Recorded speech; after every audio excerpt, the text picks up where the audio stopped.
এরে ভাই, আপনি কি আলহামদু সূরাটাও পড়তে জানেন না? যদি আলহামদুটাও পারেন পড়েন, এক একটা অক্ষরে 10টা নেক আল্লাহ দান করবেন। একজন কয় হুজুর কপাল আমার পুরাই খারাপ, আমি আলহামদু পারি না। ওরে বাবা, তুমি বসে বসে যা হাঁটতেছো চলতেছো সবসময় এতটুকু পড়ো, বিসমিল্লাহির রহমানির রহিম। এই বিসমিল্লাহর আমল করো রে ভাই। বিসমিল্লাহির রহমানির রহিম লিখতে 19টা অক্ষর আছে, এক একটা অক্ষরে 10টা নেক। শুধু কি তাই, জাহান্নামের 19 জন ফেরেশতা আছে, এদের থেকে আল্লাহ হেফাজত করবে। জাহান্নামের ফেরেশতা থেকে হেফাজত করা মানে জাহান্নাম থেকে তোমার মুক্তি হয়ে যাবে। রাতের বেলা ঘুমাও, চতুর্দিক দিয়ে তোমাকে পাহারাদারেরা পাহারা দেয়। কয়দিন আর দিবে? স্বার্থে আঘাত লাগলে পাহারাদার তোমার দুশ্মন হয়ে দাঁড়ায় যাবে। এই জন্য বান্দা ঘুমের সময় 21 বার, কয়বার? 21 বার বিসমিল্লাহির রহমানির রহিম পড়ে ঘুমাও। 1 নাম্বার ফায়দা হবে, দুঃস্বপ্ন ঘুমের ঘরে দেখবা না। 2 নাম্বার, এই 21 বার বিসমিল্লাহ পড়ে যদি ঘুমাও, আল্লাহ ফেরেশতা দিয়া তোমার জান আর মাল হেফাজত করবেন।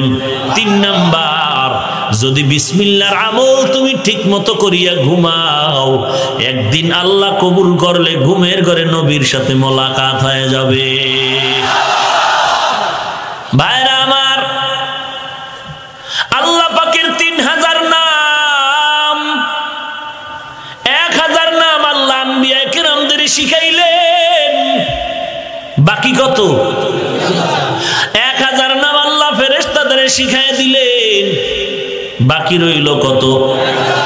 1000 নামের 300 নাম তাওরাতে আছে, 300 নাম জবুরের মধ্যে আছে, 300 নাম ইনজিল কিতাবে আছে। বাকি রইল কত? একটা নাম আল্লাহ কুদরতের হাতে স্পেশাল জমা রেখেছেন, আর 99টা নাম আল্লাহ কোরআনের মধ্যে দিয়েছেন। কেউ যদি এই সব 3000 নামের যত পাওয়ার, এই 3000 নামের পুরা পাওয়ার আল্লাহ বিসমিল্লাহ রেখেছে। তো বিসমিল্লাহর আমল করো। হাঁটতে চলতে উঠতে বসতে সব সময় বিসমিল্লাহ।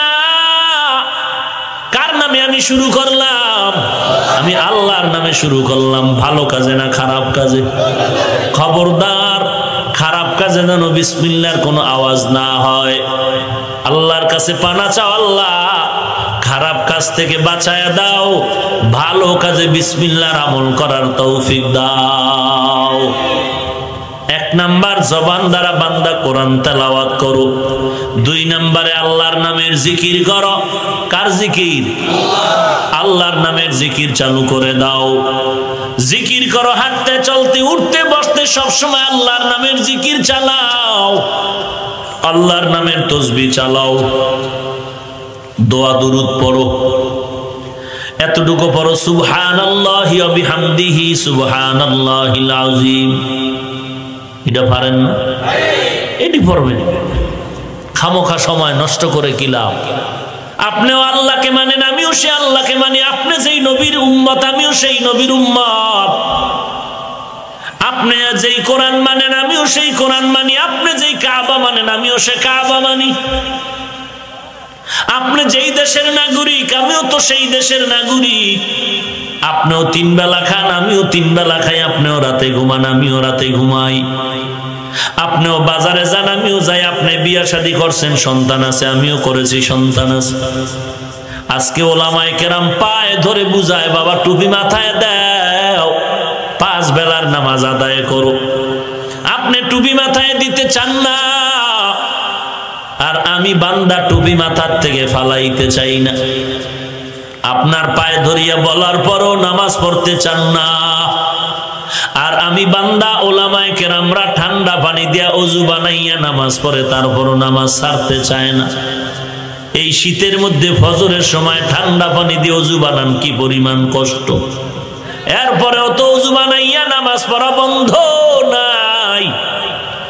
ওরে মাগুরার এলাকার যুবক, পায়ে হাত রেখে বলি একটু জবাব দাও, তুমিও মুসলমান আমিও মুসলমান, তুমিও আল্লাহর গোলাম আমিও আল্লাহর গোলাম, তুমিও নবীর উম্মত আমিও নবীর উম্মত, তুমিও কোরআন মানো আমিও কোরআন মানিয়া চলি।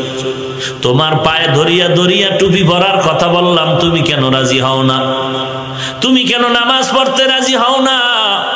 আর আমারে যদি কেউ বলে হাফিজ ভাই 1 কোটি টাকা নগদ দিলাম নামাজ বাদ দিয়া দাও, গলায় ছুরি আসবে মরে যাব, নামাজ ছাড়বো না, কারণটা কি? একমাত্র কারণ আল্লাহর কোরআন সত্য, নবীর হাদিস সত্য, একটা কথাও মিথ্যা নাই। আল্লাহর কোরআনের কথা, ওমাইয়া আমাল মিসকালা যাররাতিন শাররান ইয়ারাহ, 1 যাররা পরিমাণ গুনাহ নিয়ে যদি কবরে যাও, আল্লাহর নবীর কথা কোনো মিথ্যা নাই। গুনাহ নিয়ে যদি কবরে যাও রে যুবক, ওই কবরে যাওয়ার পরে 2 পার্শ্বের মাটির চাপ, একটা নয় 2টা নয়, কবরের মধ্যে 70 থেকে 99টা সাপ আর জাহান্নামের আগুনে কবরটা ভরে যাবে রে যুবক। দুনিয়াটা কিছুই না রে ভাই। আজকে আল্লাহর কোরআন হাদিস পড়ার পর টুপি পরলাম, দাড়ি রাখলাম, নামাজ পড়ি, পর্দা করি, গালি দেই না, মানুষকে পায়ে ধরে বুঝানোর পরে বলো বাবা সম্মান কমছে নাকি? একটু সম্মান তো কমে না। এই টুপির কারণে, নামাজের কারণে কত মানুষ কত বাজে কথা বলতো। আমার বাবাকে পর্যন্ত আমার বংশের লোকেরা ধমকাইতো, আর পড়ালেখা করাস না, মাদ্রাসায় পড়ায় লাভ নাই। আজকে আমার বাবার কপাল কত ধন্য, আমার মায়ের কপাল কত ধন্য। রে এলাকার মা বোনেরা ভালো করে শুনো, এই শীতের মধ্যে তুমি বয়ান শুনতে আসছো, ও সন্তানের বাবা, আজকে তুমি আলেম ওলামার বয়ান শুনতে আসছো রে বাবা, তোমার কি মনটা চায় না তুমি একজন আলেমের মা হইয়া কবরে যাও? তোমার কি মনটা চায় না তুমি একজন কোরআনের হাফেজের বাবা হয়ে কবরে যাও? তোমার মরণের পরে জানাজা পড়াইবে তোমার সন্তান, কবরের কিনারায় দাঁড়াইয়া তোমার কোরআন তেলাওয়াত করে দোয়া করবে সন্তান। না খাইয়াও মরি নাই, সম্মানও কমে নাই রে বাবা। আমি বলি না তোমরা সবাই স্কুল কলেজ বাদ দিয়া মাদ্রাসায় ঢুকো, খবরদার, একবারও বলি না। বরং আমি বলবো স্কুলে থাকো, কলেজে পড়ো, চাকরি করো, ব্যবসা করো, যেই লাইনে আসো থাকো, ফিরবা না। কলেজে পড়িয়া তুমি ডাক্তার হও, ইঞ্জিনিয়ার হও, একজন ডক্টর হও, তুমি ডাক্তার হইয়াও আমার লাভ। কারণ বেঈমানেরা যদি মুসলমানের সাথে যুদ্ধ লাগায় বলে ঔষধ দিব না, তখন তোমার মতো মুসলমান ডাক্তার দাঁড়ায় বলবা এ বেঈমান তোদের ঔষধ লাগবে না, আমরা মুসলমান ডাক্তার মুসলমানের জন্য যথেষ্ট। তবে তোমার জীবনটা যদি ফুলের মতো চাও, তোমার জীবনটা যেন বখাটে যুবকের মতো না হয়। সুনামের সাথে যদি তোমার জীবনটা চালাইতে চাও, মরিয়া গেল মাটি তোমার জন্য দোয়া করবে রে ভাই। যদি এমন একটা জীবন তুমি চালাইতে চাও রে আল্লাহর গোলাম, সমস্ত কলেজ ভার্সিটির ছাত্রদের কাছে আমার 3টা আবদার থাকবে। 1 নম্বরে মোবাইলের আপন বানাইবা না, 2 নম্বরে দুষ্ট বেয়াদব ছেলেদের বন্ধু বানাইবা না, 3 নাম্বার কোন মুরব্বীদের সাথে বেয়াদবি করবা না।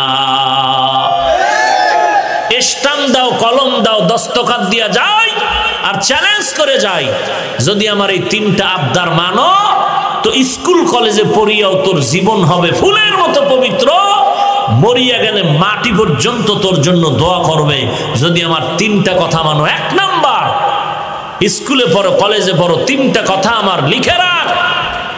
জীবনে কোনদিন মোবাইলের আপন বানাবি না রে যুবক। 2 নম্বরে কোন বকাটে বেআমল বেয়াদব ছেলেদের বন্ধু বানাবি না।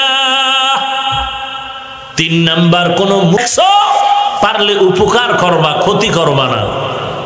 মুরব্বী বোঝা নিতে পারে না, আগায় দেও। মুরব্বিরে পাইছো, তোমার কাছে টাকা আছে, মুরব্বির ভাড়াটা দিয়া দাও। মুরব্বির দিল খুইলা তোমার জন্য এমন একটা দোয়া করবে, সাথে সাথে আরশে আজিমের মধ্যে দোয়াটা তোমার জন্য কবুল হয়ে যাবে। এরে নবীর উম্মতের দল, এরে যুবক আল্লাহর গোলাম ও পর্দার আড়ালের মা, তোমার মতো যুবক তাকায় দেখো, স্কুলে পড়ে, কলেজে পড়ে, 5 ওয়াক্ত নামাজি আছে না নাই? আল্লাহ যদি কিয়ামতের ময়দানে তাকে তোমার সামনে দাঁড় করায় বলে ও পারলো, তুই কেন পারলি না, কি জবাব দিবা? তোমার মতো যুবক তাকায় দেখো, র‍্যাব, আর্মি, পুলিশ, বিডিআরের মধ্যে এমপি মন্ত্রী অভাব নাই, নামাজ 5 ওয়াক্ত আদায় করে, তুমি কেন পারবা না? কোটি টাকার মালিক, ব্যবসা করে, 1 টাকাও হারাম খায় না, অভাব নাই, ও বাবা তুমি কেন পারবা না? আল্লাহর ভয় অন্তরে ঢুকাও, জাহান্নামের ভয় অন্তরের মধ্যে ঢুকাও। আজকে দুনিয়ার জমিন থেকে 9,30,00,000 মাইল উপরে সূর্য, গরম লাগে। দিনের বেলা সূর্য আসিল, রাতে নাই, এরপরও কিন্তু এত গরম, এত ঘাম, ফ্যানের বাতাসেও ঠান্ডা করা যায় না।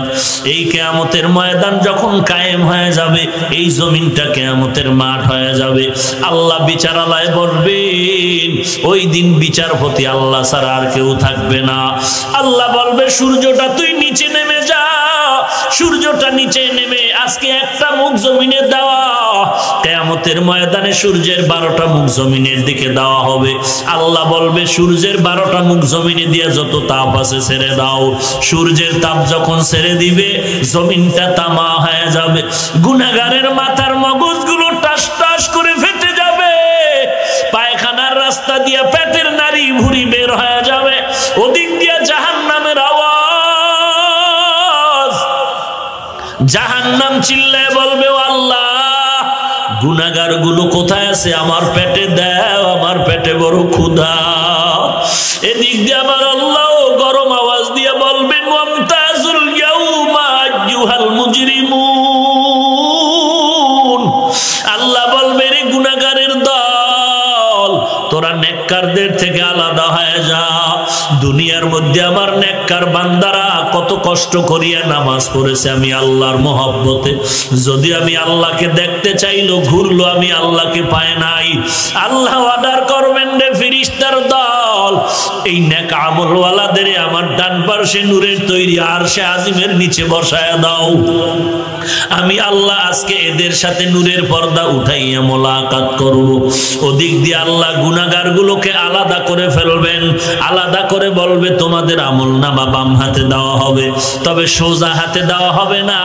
আমার দেওয়া পানি, আমার দেওয়া মাছ, আমার দেওয়া সূর্যের আলো, আমার সমস্ত নিয়ামত খাইয়া যারা আমি আল্লাহর বিরোধিতা করেছো, তোদের সোজা হাতে আমলনামা দেওয়া হবে না।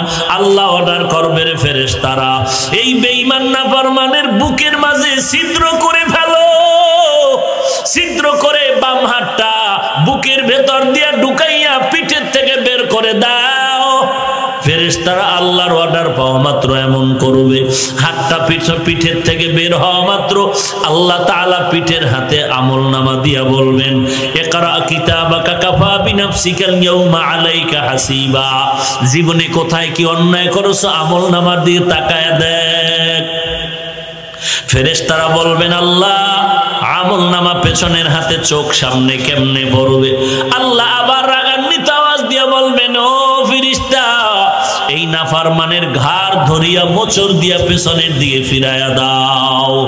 এমন আযাব শুরু হয়ে যাবে, লা ইয়ামুতু ফিহা ওয়ালা ইয়াহইয়া, পুরা মরিয়াও যাবে না, পুরা জিন্দাও হবে না, এরকম আযাব চলতে থাকবে।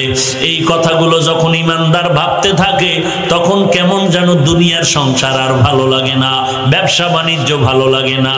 ওই বান্দা নামাজে যখন দাঁড়ায়, চোখের পানি আর ধরে রাখতে পারে না। সাহাবায়ে কেরামের মতো দামি কেউ নাই, এমনকি 10 জন সাহাবা জান্নাতের ঘোষণা পাইলেন দুনিয়াতে। এরপরও তাকায় দেখেন সারাটা রাত কান্নার আওয়াজ, আবু বকরের কান্না, ওমরের কান্না, হযরত ওসমানের কান্না, হযরত আলীর কান্না।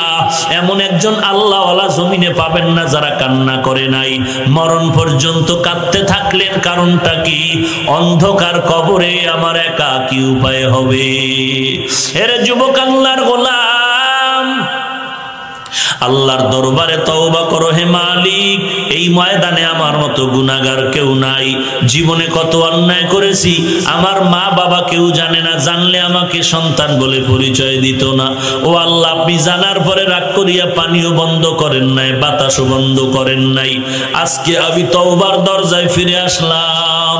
কোন দিন মরণ হবে জানা নাই রে যুবক, এখানে বর্ষ ঘর পর্যন্ত যাওয়ার গ্যারান্টি নাই। একটু চোখ দুইটা বন্ধ করে তাকায় দেখ, খেলার মাঠে কত বন্ধু নিয়ে খেলাধুলা করেছিল, আজকে অনেকেই কবরে চলে গেছে। লেখাপড়ার টেবিলে কত বন্ধু নিয়ে আড্ডা করেছো, আজকে অনেকেই নাই। এমন একটা দিন আসবে তুমিও থাকবা না, আমিও থাকবো না, তবে কবরে যাইব যে কি নিয়ে যাব আর দুনিয়াতে কি রেখে যাব একটু হিসাব মিলানো দরকার। আল্লাহর কাছে তওবা করে নাও। সবার কপালে তওবা হবে না, সবার কপালে জান্নাত হবে না। আল্লাহ যদি কবুল করেন, ওই বান্দা তওবা করে নেক আমল করার সুযোগ পাবে। আজকের এই ময়দানে এই ঠান্ডার ভিতরে আল্লাহর মোহব্বতে তওবা করো। গলায় ছুরি আসবে, মরে যাব, তারপর আল্লাহ তোমার বিরোধিতা করব না, নবীর বিরুদ্ধে চলবো না, নামাজ ছাড়বো না, মা বাবাকে কষ্ট দিব না, আর কোনোদিন আমার মুরব্বীদের সাথে বেয়াদবি করব না, দেশের বিরুদ্ধে ষড়যন্ত্র করব না, জাতির বিরুদ্ধে ষড়যন্ত্র করব না। তওবা করার জন্য যদি খাঁটি নিয়ত হয়, মুনাফিকি যদি না থাকে রে বাবা, খাঁটি তওবার নিয়তে দুটো হাত আল্লাহকে দেখায় দাও।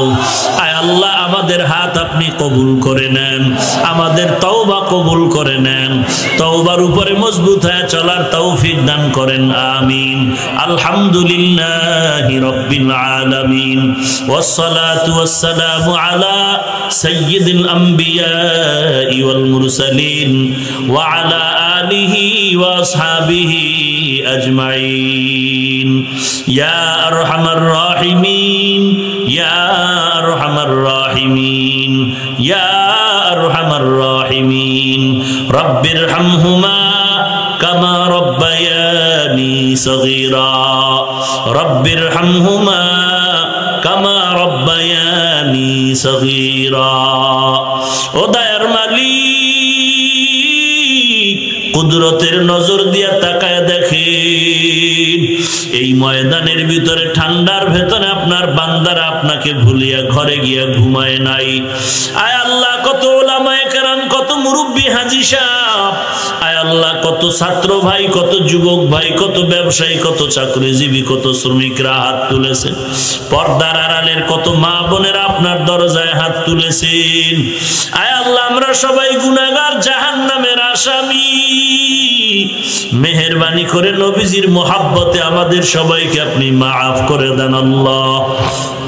আজকের মাহফিল কবুল করে নেন। আয় আল্লাহ, আয়োজনকারীদের কবুল করে নেন, সহযোগিতা যারা করেছে কবুল করে নেন। আয় আল্লাহ তাআলা, মাইক লাইট প্যান্ডেল যারা দিল তাদের কবুল করে নেন, যারা কষ্ট করেছে এলাকার সবাইকে কবুল করে নেন। মাহফিলের যত কথা হয়েছে ভুল ত্রুটি ক্ষমা করে দেন, সবাইকে দ্বীনের পথে চলার তৌফিক দান করেন। মা বোনদের কবুল করে নেন, আবেদা পর্দানিশী বানায় দেন। সকল মা বাবাকে নেককার ছেলে মেয়ের মা বাবা হওয়ার তৌফিক দান করেন। ঘরে ঘরে শান্তি দান করেন আল্লাহ। সহিভাবে কোরআন পড়ার তৌফিক দান করেন। 5 ওয়াক্ত নামাজি বানায় দেন। সারা দুনিয়াতে শান্তি দান করেন। বাংলাদেশ শান্তির দেশ বানায় দেন। দেশের জন্য, দিনের জন্য যারা জীবন দিয়েছে তাদের মাফ করে দেন।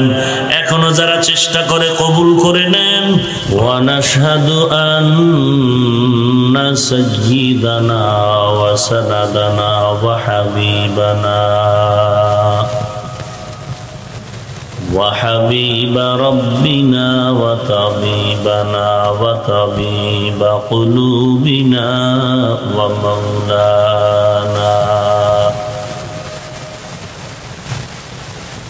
ومولانا محمدا عبده ورسوله صلى الله تعالى عليه وعلى آله وأصحابه وأصحابه وبارك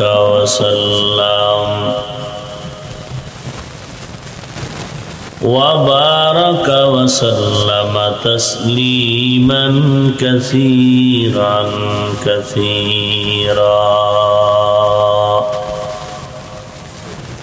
الذي أرسله الله تعالى بالحق بشيرا ونذيرا وداعيا إلى الله بإذنه وسراجا منيرا أما بعد فأعوذ بالله من الشيطان الرجيم بسم الله الرحمن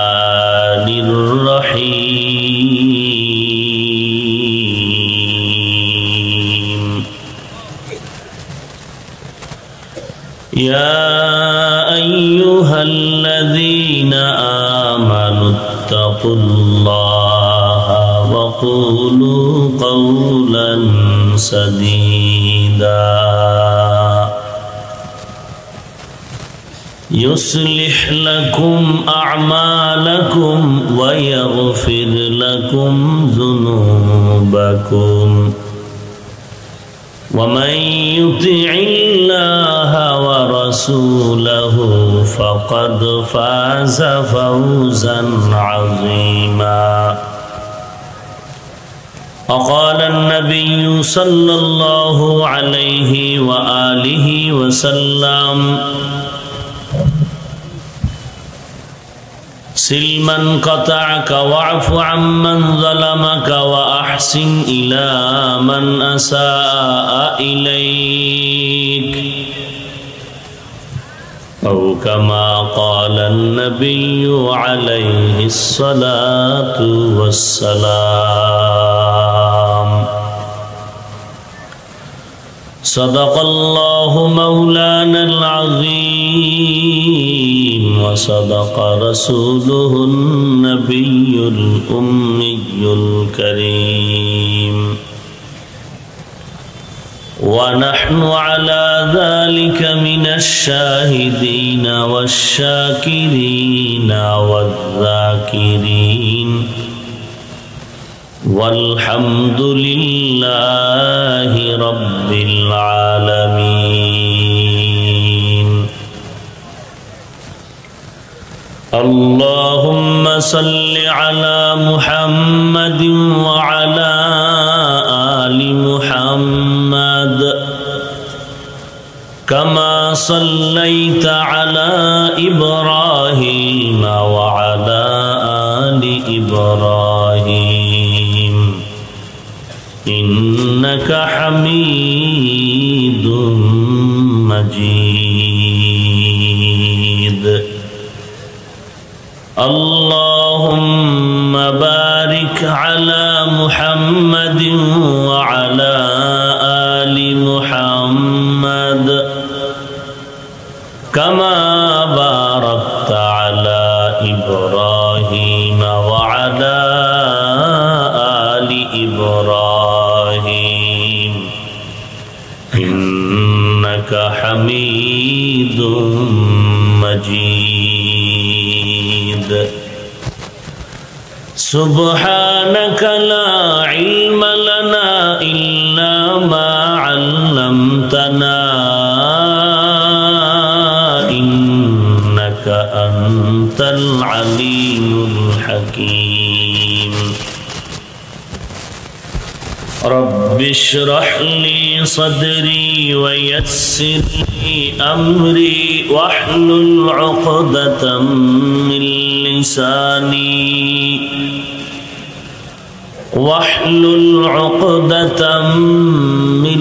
لساني يفقه قولي सूरज ने दिया अपनी शुआओं को ये पैगाम सूरज ने दिया अपनी शुआओं को ये पैगाम, दुनिया है अजब चीज को भी सुबह को भी शाम, दुनिया है अजब चीज को भी सुबह को भी शाम। दुनिया में हूँ दुनिया का तलबगार नहीं हूँ, दुनिया में हूँ दुनिया का तलबगार नहीं हो, बाजार से गुजर हो खरीदार नहीं हो, बाजार से गुजर हो खरीदार नहीं हो। मकबूल तो है शाद है काबिल तो बहुत है, मकबूल तो है शाद है काबिल तो बहुत है, आईना के मनिंदे तू नहीं दिल तो बहुत है, आईना के मनिंदे तू नहीं दिल तो बहुत है। उल्फत में बराबर के वफा हो के जफा हो, उल्फत में बराबर के वफा हो के जफा हो, हर चीज में लज्जत है अगर दिल में मजा हो, हर चीज में लज्जत है अगर दिल में मजा हो। या अय्युहल्लज़ीना आमनुत्तकुल्लाह, हे दुनियार ईमानदार मुमिन मुमिनात, नारी पुरुष धनी गरीब शिक्षित अशिक्षित आलेम व आवाम, তোমরা তাকওয়া অর্জন করো তথা আল্লাহকে ভয় করো। আকুলু কওলান সাদীদা, এবং যাহা বলবে সত্য সঠিক শালীনভাবে বলো। কি লাভ হবে? ইউসলিহ লাকুম আমালাকুম, বিনিময়ে আল্লাহ তোমাদের আমলকে পরিশুদ্ধ করে দিবেন। ওয়ায়াগফির লাকুম যুনুবাকুম, এবং তোমাদের কৃত গুনাহকে আল্লাহ মাফ করে দিবেন।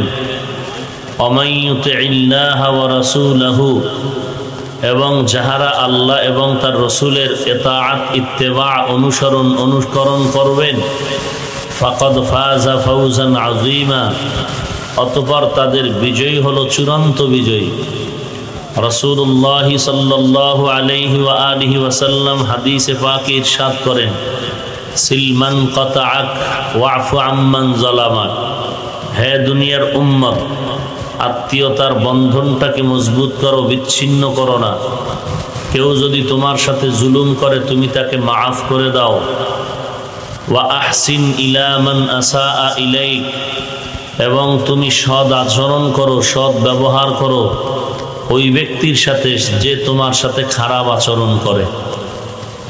এ হলো আয়াত হাদিসের সংক্ষিপ্ত তরজমা।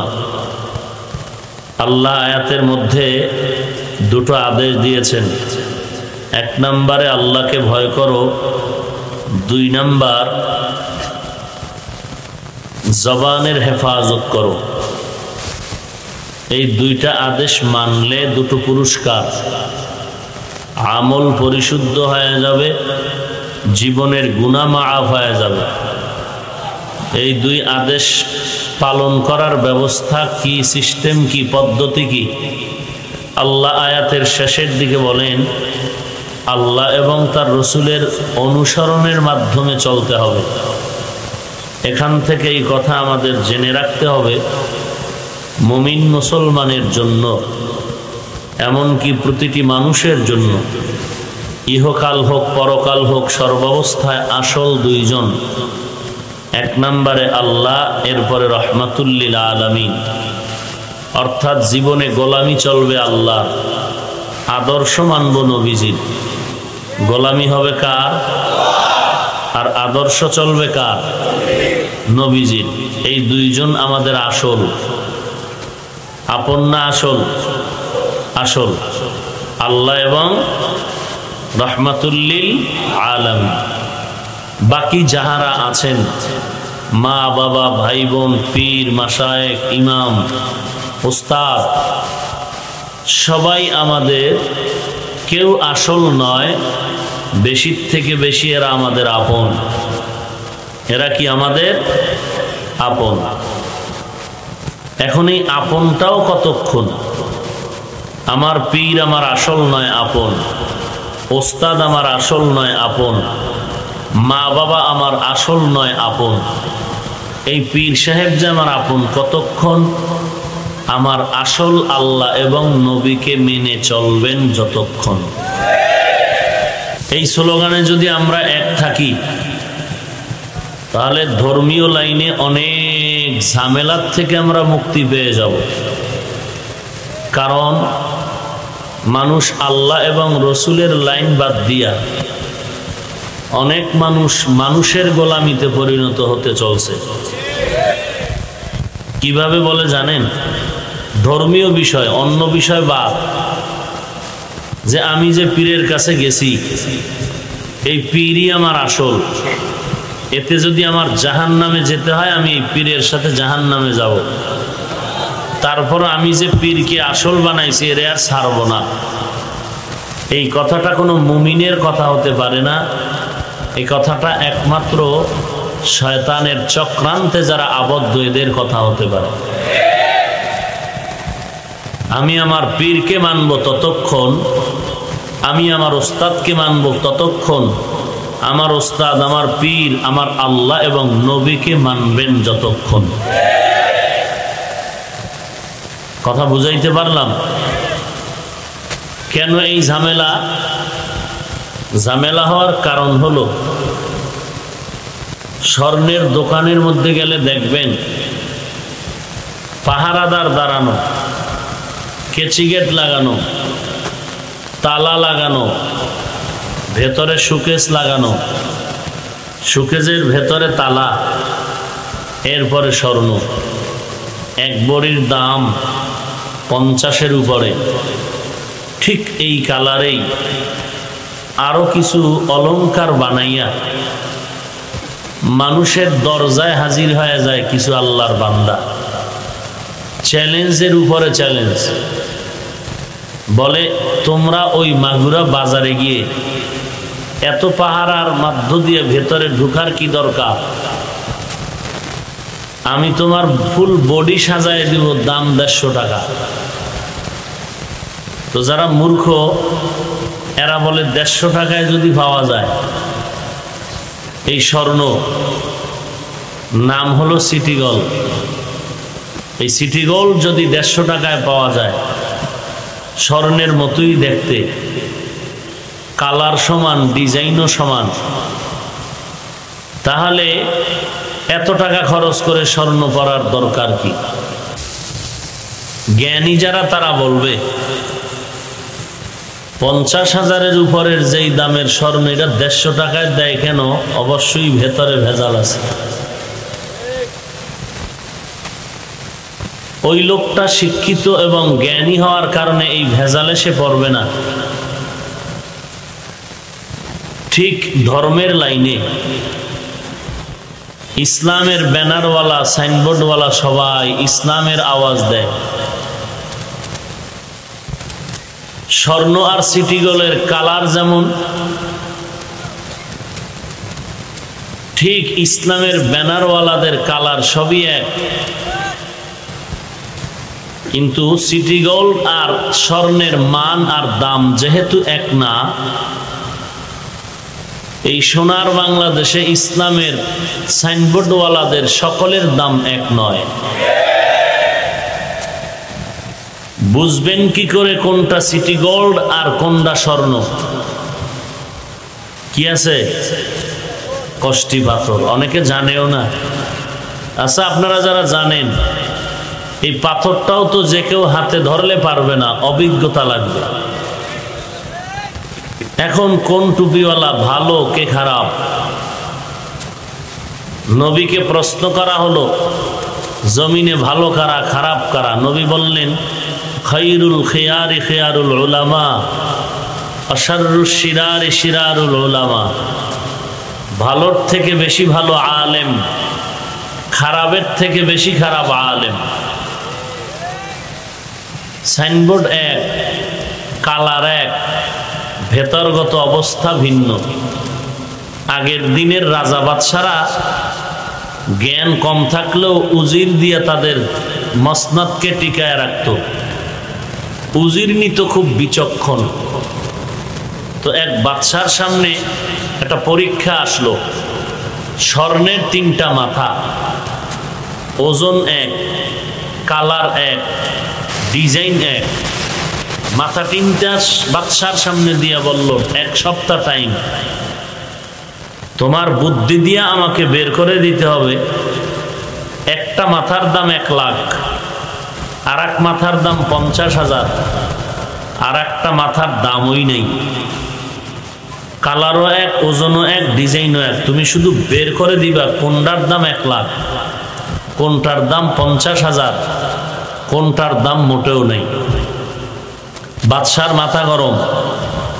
যদি এই পরীক্ষায় হেরে যাই আমার বাদশাহী নষ্ট হয়ে যাবে, বদনামে ভরে যাবে গোটা দেশ।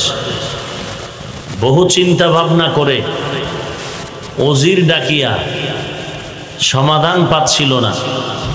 শেষ পর্যায়ে বাকি আছে একদিন, একজন বিচক্ষণ ওজির এসে বলল,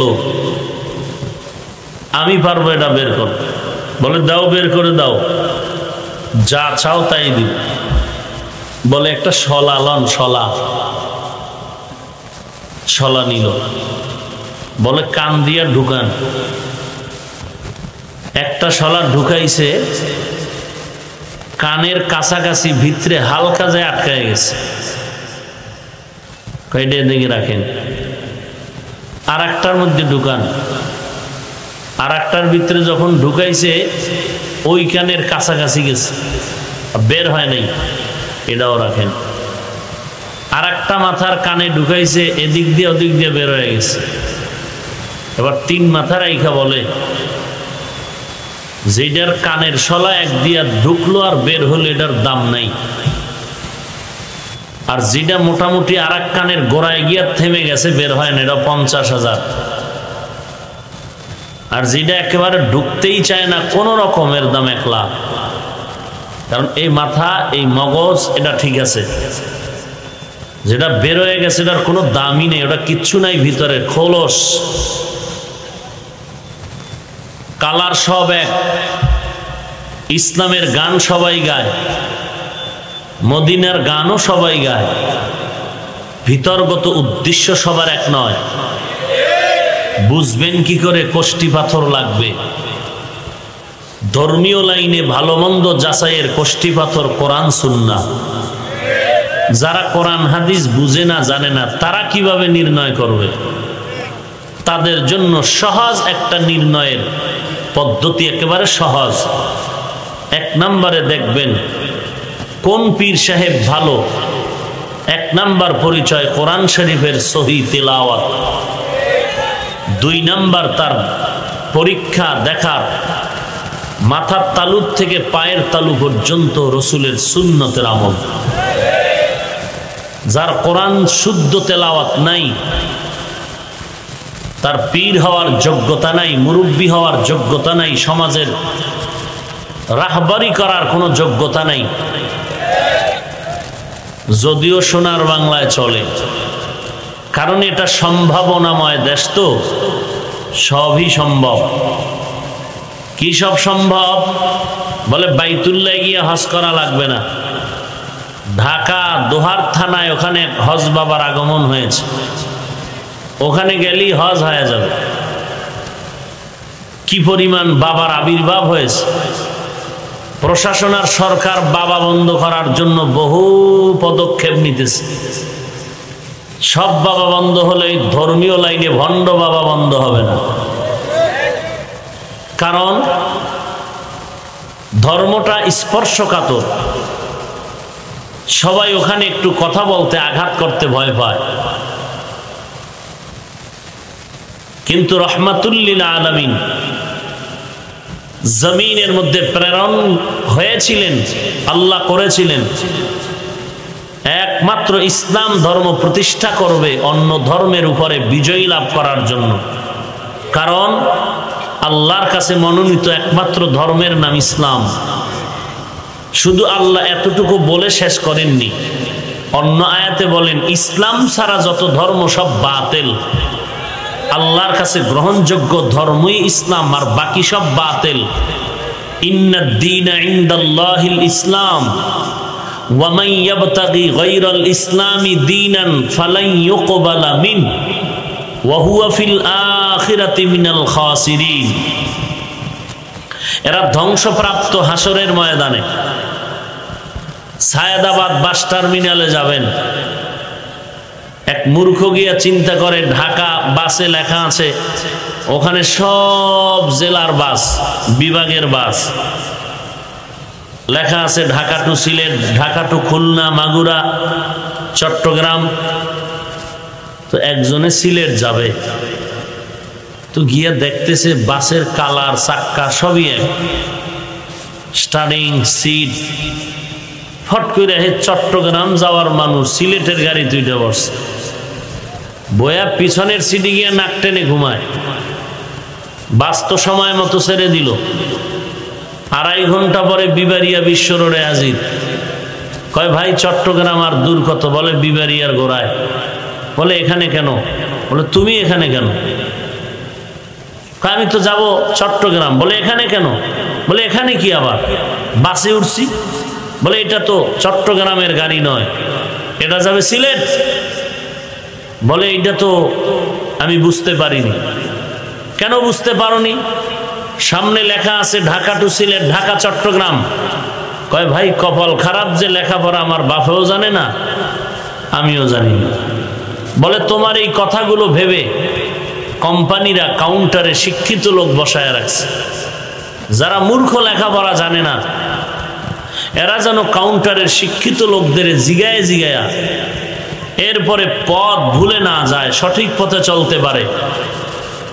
আল্লাহ বলেন জান্নাতের গাড়ির ড্রাইভার পাঠায় দিলাম জমিনে, কাউন্টার বসায় দিলাম, কোরআন আর সুন্নতের টিকিট দিবে। যারা মূর্খ তোমরা জান্নাতের গাড়ি চিনো না, খাঁটি আল্লাহওয়ালার কাছে না যায় যদি ভণ্ডের কাছে যাও, তাহলে ওই রকম বিপাকে পড়তে হবে। বলে তো এখন বুঝবো কেমনে? বলে জান্নেওয়ালা আলেম ওলামা কোরআন সুন্নাওয়ালাদের কাছ থেকে জেনে নাও কে হক কে বাতিল। এরপরে চলো, ইউসুফ আলাইহিস সালাম জুলাইখারে আটকাইছে দরজায়, চতুর্দিক দিয়ে আটকায়, কয় মনের আশাটা কি পূরণ করা যাবে? ইউসুফ নবী চিন্তায় পড়ে গেলেন, আমি নবীর ছেলে। জুলাইখা যদিও জানে না আমার বাবা নবী, এবং আল্লাহ আমাকে ইশারাতান বুঝাই দিছেন ভবিষ্যতে আমিও নবী, তাহলে এই অপকর্মের কখনোই তো সাপোর্ট করা যায় না। বলে জুলাইখা বলো কি এটা মেনেই নেওয়া যাবে না? বলে তুমি মানো আর নাই মানো, তোমার চতুর্দিকে দরওয়াজায় তালা। ইউসুফ আলাইহিস সালাম চিন্তায় পড়ে গেলেন, আল্লাহর দিকে মুতাওয়াজ্জু হলেন, আল্লাহ আপনি রাস্তা খুলে দেন। আল্লাহ দিলের মধ্যে জবাব তৈরি করে দিলেন।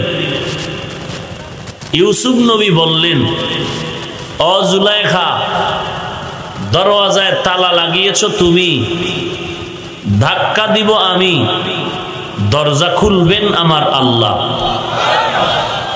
দরজা খুলবেন কে? এখন পয়েন্ট যেটা আমি আপনাদের বলবো এটা খেয়াল করেন। ইউসুফ নবী দরজায় ধাক্কা দিলেন, দরওয়াজা খুলে গেল। নিচের দিয়ে নামতেছেন ইউসুফ, জুলাইখাও নামতেছেন, দোনোজন দৌড়াচ্ছে। ইউসুফ নামতেছেন, পেছনে জুলাইখাও নামতেছে। এখন এই দুইজন যে দৌড়াচ্ছে, ভিন্ন দিক নাকি এক দিক? খেয়াল করেন নাই কথা? ইউসুফও দৌড়ায়, জুলাইখাও দৌড়ায়, দুইজন কি দুই দিক না এক দিক? একই দিকে। উদ্দেশ্য কি দুজনের এক? ইউসুফ দৌড়াচ্ছে গুনাহ থেকে বাঁচার জন্য, জুলাইখা দৌড়াচ্ছে ইউসুফকে গুনার ভেতরে ঢুকানোর জন্য, দৌড়াইতেছে একই দিকে, উদ্দেশ্য দুইজনার আসমান জমিন ব্যবধান। ইসলামের গান সবাই গায়, মদিনার নবীর তালে তাল সবাই মিলায়, কিন্তু উদ্দেশ্য সবার এক নয়। এজন্য চট্টগ্রামে এক মাজারে লেখা আছে, পাগড়িওয়ালা জুতা চোর থেকে সাবধান। ওই স্লোগানের সাথে তাল মিলে আমি বলি, এরে বাংলার মানুষ, টুপিওয়ালা ভণ্ড থেকে সাবধান।